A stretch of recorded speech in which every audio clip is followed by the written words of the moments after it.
પણ તને એ ખબર નહીં હોય કે આ ઘટનાની 2 જ મિનિટ પહેલા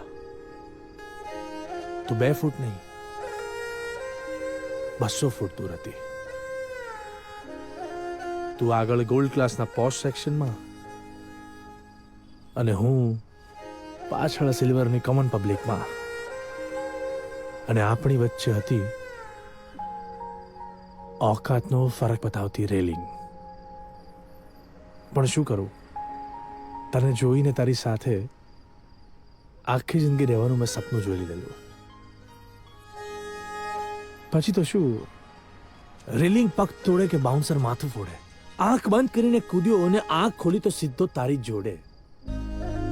આ કોમન મેનમાંથી સુપરમેન ક્યારે બની ગયો ને સાલી ખબર જ ના પડી. પણ એક વાતની ખબર પડી ગઈ કે સપનાઓને માપની પાંખ હોય છે.